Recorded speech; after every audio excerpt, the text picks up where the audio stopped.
The National Broadcasting Company, in conjunction with the Fund for Adult Education, presents Democracy in America by Alexis de Tocqueville.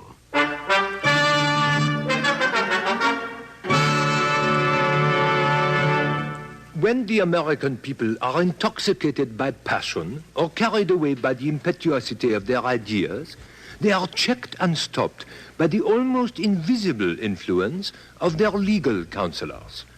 Lawyers in America are the most powerful existing security against the excesses of democracy. If I were asked where I place the American aristocracy, I should reply without hesitation that it is not among the rich, who have no common tie, but that it occupies the judicial bench and bar.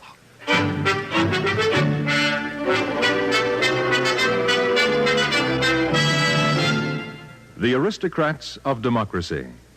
A study in American law and lawyers. Item 12 in the series Democracy in America, prepared by the Division of General Education of New York University, under the direction of George Probst, American historian. A series designed to bring to life the America of the 1830s, as recorded by Alexis de Tocqueville, and so to illuminate the image of democracy itself. A study in American law and lawyers. The Aristocrats of Democracy.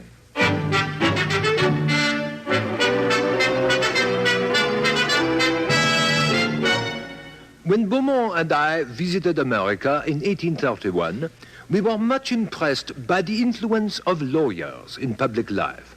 For, of course, the government of democracy is favorable to the political power of lawyers. For when the wealthy, the noble, and the king are excluded from the government, the lawyers take possession of it, in their own right, as it were, since they are the only men of information and sagacity that the people can choose. Well, Tocqueville, you feel that the lawyers are always on the side of order. Lawyers, Beaumont, aren't afraid of tyranny. What they don't like is arbitrary power. Also, lawyers are trained to rely on precedents, and this makes them very conservative. I think it's rather sweeping to maintain that American lawyers are always conservatives on the side of order. No, I don't say that all members of the legal profession are at all times the friends of order and the opponents of innovation, but merely that most of them usually are. Remember our talk with Mr. Albert Gallatin, who had been President Jefferson's Secretary of the Treasury. Lawyers occupy the first rank in society. They exert a great influence. The result is that lawyers here are rather conservative. But that is surprising. Very often in Europe, they are restless. They often cause disturbances. Lawyers mainly contributed to the overthrow of the French monarchy in 1789. Well, it's different here.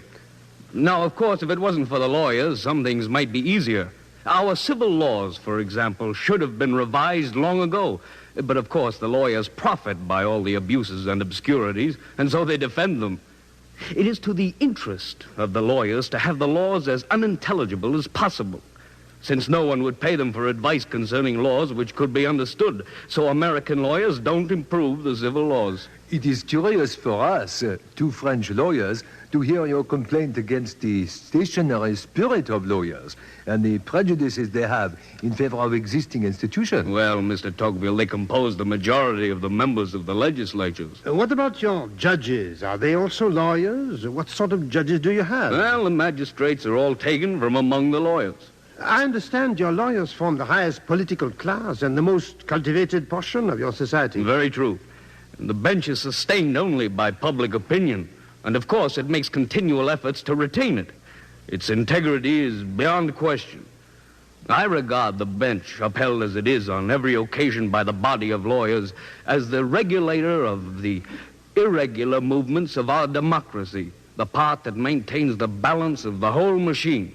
And notice this, because it's very important. The judges are able to refuse to apply an unconstitutional law, and this means that they are, in a sense, a political body.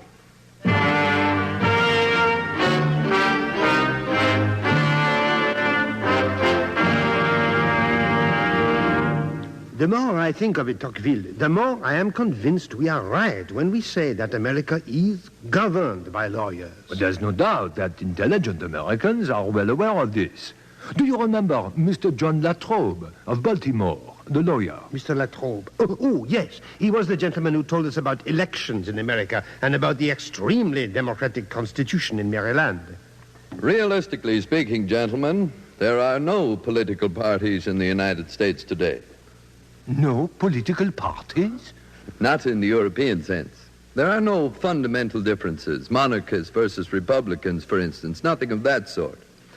Once a party, so-called, gets into power, it directs things very much as its opponents were doing. Oppositions can never actually govern with the principles that get them elected. Everything in America is a question of men rather than parties. There are only those who have the power and those who want to have it, those who are in and those who are out. A number of Americans have told us, Mr. Latrobe, that the General Jackson party strength is a danger to property rights and may lead to a military despotism. This despotism exists wholly in the imaginations of the defeated party. Indeed, it is difficult to say what more of liberty they would have than they now enjoy. Each state has its separate sovereignty, and by universal suffrage, or nearly so, all the members of its upper and lower house are elected and its governor chosen. No law can be made or taxes imposed without their consent. Freedom of the press and trial by jury exist in their greatest vigor, while all opinions on political or religious subjects are as free and persons and property as perfectly protected as in any country that ever existed. If the present administration were removed tomorrow and another planted in its place, not a single additional liberty, civil, political, or religious, could be granted to the people. Oh, that could not be said of France. But how is this accomplished? What men do the American voters choose? Lawyers. The United States is governed by lawyers. It's they who have almost all the posts. The president, General Jackson, is a soldier. And also, I think, a lawyer. Well, anyway, a soldier mainly. But look at his cabinet. Every single secretary is a lawyer. Yes, gentlemen, for better or worse, the United States is governed by lawyers.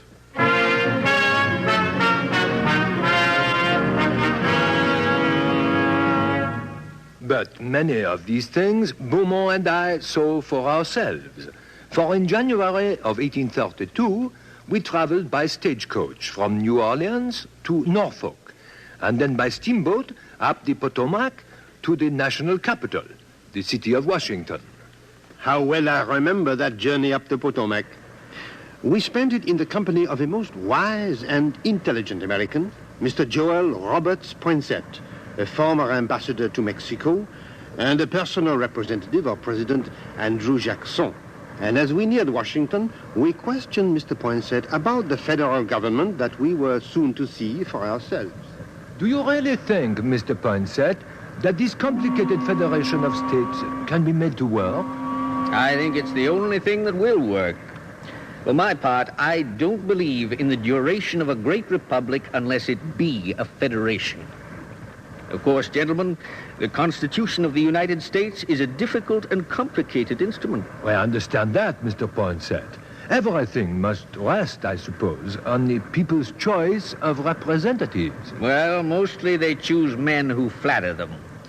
If voting were limited, things might be better. I only say might. Anyway, it doesn't signify. It's in the nature of a democracy that the qualifications broaden irresistibly until everyone has the vote. Well, universal suffrage is by no means a guarantee of the wisdom of popular choice, whatever its advantages may be. This is not one of them. And I suppose a poor selection gives rise to poor laws and poor government? Not nearly as much as you'd think, Mr. Beaumont. Why not? Well, these assemblies always contain some men of talent. From the first days of the session, these overwhelm the others and dominate business entirely. It's really they who make and discuss the laws. The others vote blindly. We have had representatives who didn't know how to read or write. I suppose many people don't care. But surely they must care about the president.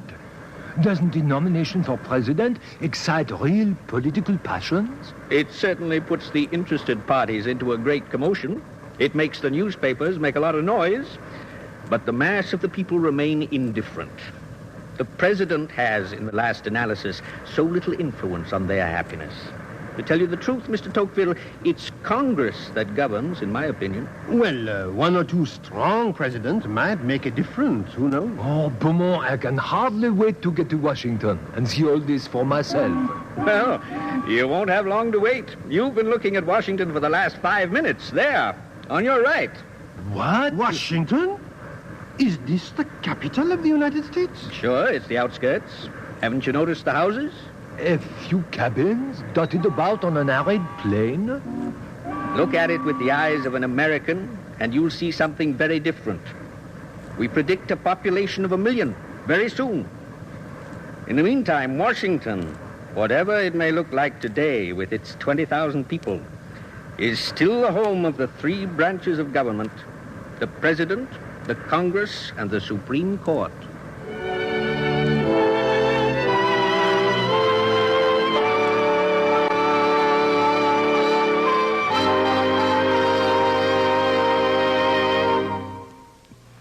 We scarcely arrived in Washington when the French minister took us to the White House in the evening to present us to Andrew Jackson, the President of the United States.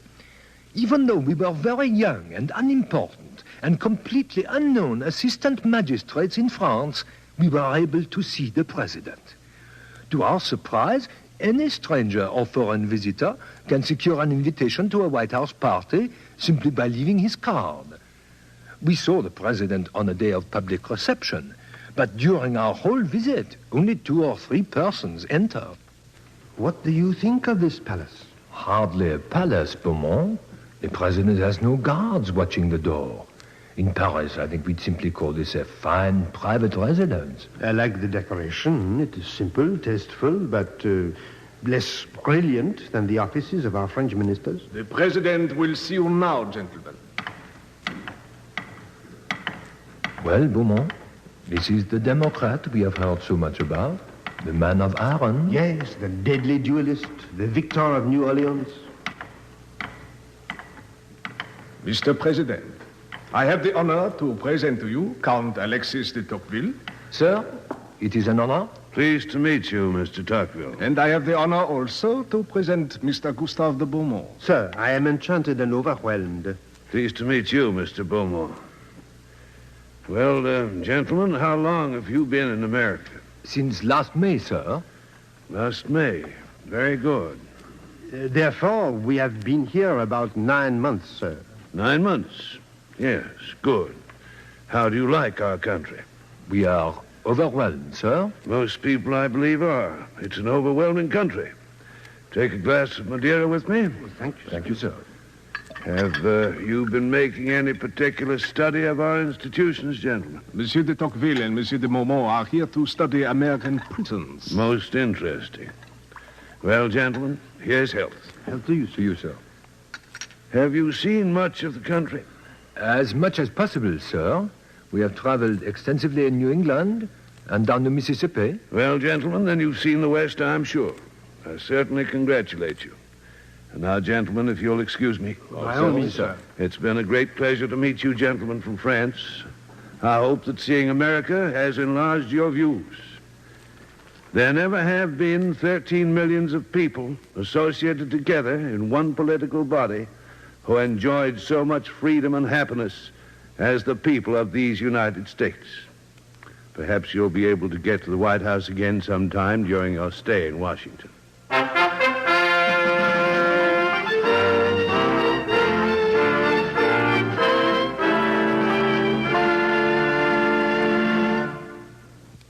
Well, Beaumont. Well, Tocqueville? General Jackson. An old man. What is he, 66? But full of vigor. Not a man of genius. That was the dullest interview of our trip. Tocqueville, you underestimate General Jackson. If I do, Beaumont, so do all of the enlightened people who have told us that General Jackson is only able to flatter the passions of the people. Only able to flatter the people. But that's it. I think that the presidential leadership of General Jackson, the popularity of General Jackson, is a most mysterious and remarkable thing in this democracy, which apparently seems to be governed by lawyers. In every country, military glory has a prestige the masses can't resist. Yes, but does that explain General Jackson's presidential leadership? I think not. I think President Jackson is very artful. He's the first president to make use of the press. You know, every guest at the White House dinner is provided with 2 forks, steel and silver, to take his choice. Jackson uses the steel forks and is known as the man of iron. General Jackson's great achievement is in making himself a popular personality. I watched him closely, perhaps because this afternoon, while at the Capitol, I overheard an extraordinary conversation between 2 senators about the presidency.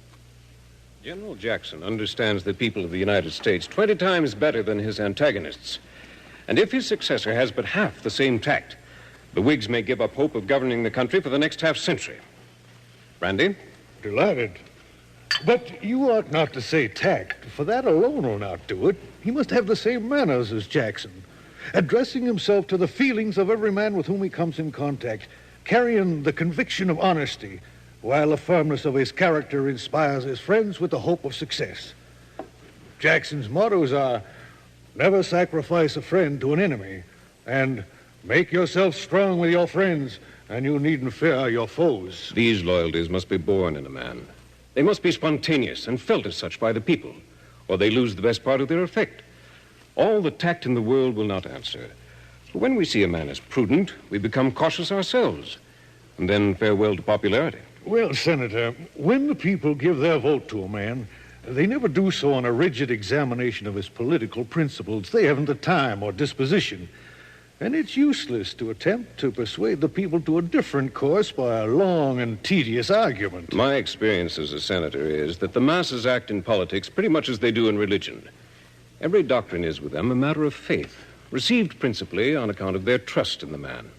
If a man fails to captivate their hearts, no reasoning in the world is capable of filling the vacancy. Precisely so. The people have faith in Andrew Jackson. General Jackson is popular just because he is General Jackson. With this kind of popularity, it is in vain to contend. Very remarkable. It is a pure gift of heaven, and a self-educated man into the bargain. What has his education to do with it, sir? Not much, 'tis true. Nothing, sir. People complain that General Jackson can't write a decent English sentence. I don't believe it. He's a qualified lawyer. Is education the standard to measure the capacity of a political chief, especially an American one? No, sir. I say again, General Jackson understands the people better than any president before him. All his deeds are in unison with his political doctrines and carried through, notwithstanding the enormous opposition that wealth and talent put in the way of their execution. There's certainly no doubt whatever that the impulse that General Jackson has given to the democracy of America will always continue to be felt and impel the government in a popular direction. I agree, Senator. Not that I approve of all his political principles, for I don't. But I like Old Hickory and would rather see him president than any other. General Jackson has a good memory. He never forgets a man who's rendered him a service, nor does he ever cease to remember an injury. Naturally. General Jackson introduced the doctrine of reward and punishment and has got along with it better than his warmest friends anticipated. He has appointed his friends to office and dismissed his antagonists the moment they took an active part in politics. That principle, sir, is the proper one to go upon. You're right. The hope of reward and the fear of punishment govern men in politics and religion. Oh, sir, more brandy. Thank you, Senator. And a toast to General Jackson. General Jackson.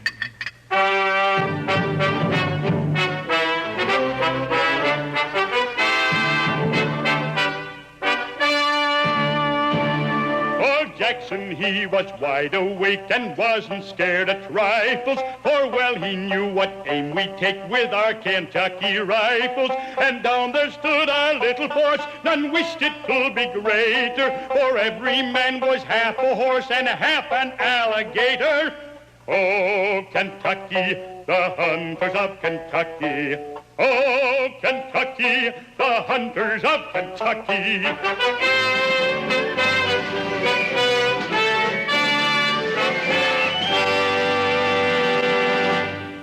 After we saw the president, we saw the Congress.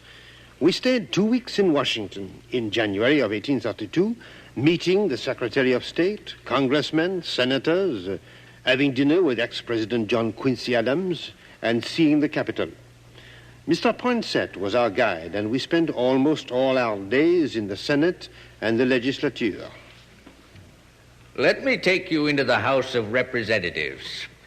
This is a great place for talk, gentlemen.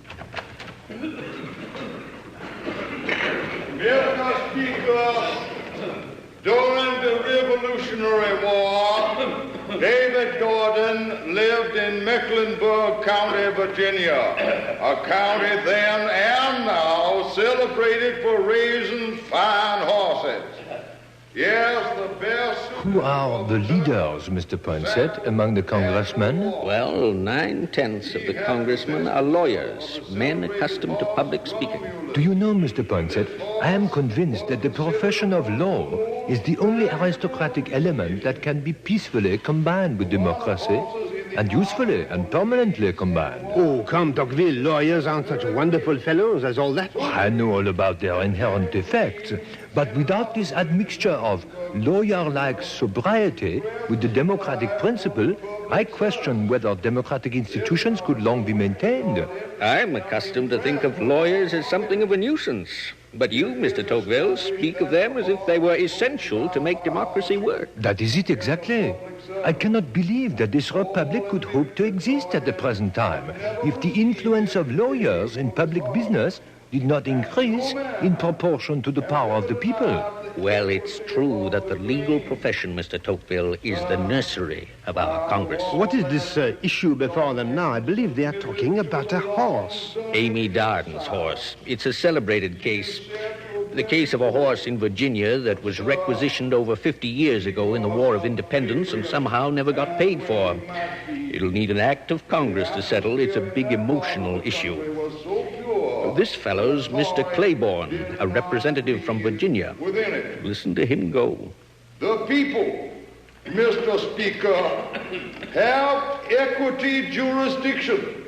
They are sovereign. We represent them here. We will take chancery jurisdiction then and pay this debt. Sir, I have been astonished at the tone adopted in speaking of Mrs. Darden's horse, Romulus. He was a full-blooded Arabian, beautiful in color, his step gay and lively, his eye bespoke spirit and docility. White nostrils breathing fire made him a war horse whom Bonaparte himself would have been proud to have ridden at the Battle of Jena. We are told that if we pass this bill, we may be called on to pass many similar claims. I have no fears of that sort. Let us wipe off the debts of the Revolution. It is time to do so. Alas, how life is fleeting. The claim has now descended to Darden's children, and unless it be soon discharged... It is striking that this great deliberative body should spend so much time on a long-dead horse. It's not the horse, it's the principle. Oh, precisely.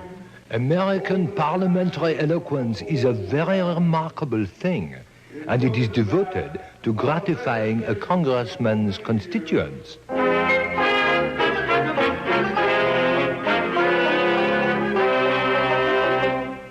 And what, Mr. Poinsett, goes on in that part of the Capitol building? Today, nothing. But that, gentlemen, is where the third branch of the government meets. The Supreme Court, under the powerful direction of Chief Justice Marshall. What a task they have. I have gradually learned that the peace, the prosperity, and the very existence of the Union are vested in the hands of those federal judges. Without them, the Constitution would be a dead letter. The executive appeals to them for assistance against the encroachments of the legislative power. The legislature demands their protection against the assaults of the executors. They defend the Union from the disobedience of the states from the exaggerated claims of the Union, the public interest against private interests, and the conservative spirit of stability against the fickleness of the democracy. The Supreme Court judges, especially as led by Justice Marshall, do have enormous power. Yes, but it is the power of public opinion. They are all powerful as long as the people respect the law. But they would be impotent against popular neglect or contempt of the law. They must be statesmen as well as judges. Yes, they must be wise to discern the signs of the times, not afraid to brave those obstacles that can be subdued, but at the same time ready to turn away from the current when it threatens to sweep them off, and the supremacy of the Union and the obedience due to the law along with them.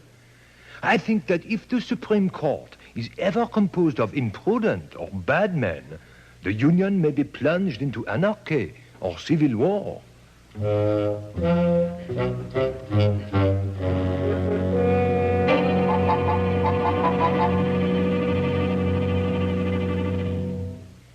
In America, the lawyers have enormous influence upon society. The spirit of the law gradually penetrates to the lowest classes. The whole people contract the habits and the tastes of the judicial magistrate. The laws help to form the spirit, the morals, and the character of the people.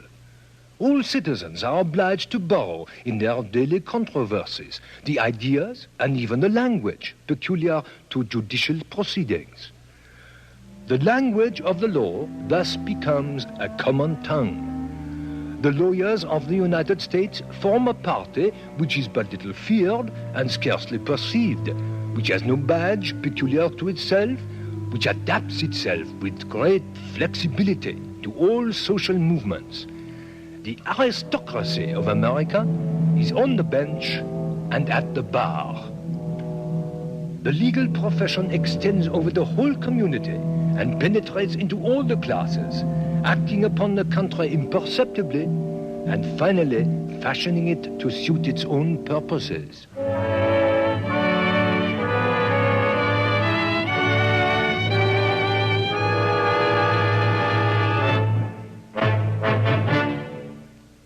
You have just heard The Aristocrats of Democracy, a study in American law and lawyers. Item 12 in the series based on Alexis de Tocqueville's Democracy in America. This series, presented by the National Broadcasting Company, was prepared by the Division of General Education of New York University under the direction of George Probst, American historian. Produced in the studios of the Canadian Broadcasting Corporation by Andrew Allen. Script by Lister Sinclair and George E. Probst. Music by Lucio Agostini. Teachers of American history and American civilization and adult education leaders may be interested in using these dramatizations and other materials which are available for study and discussion at a reasonable charge.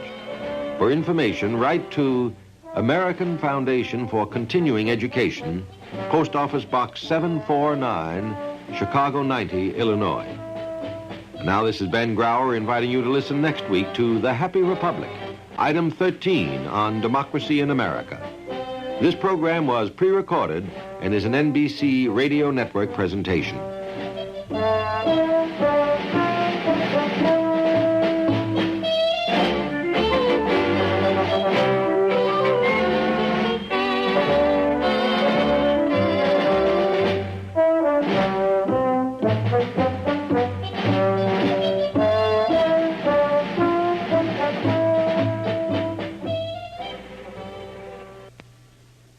Keep an ear to the world around you. Tune to NBC Radio.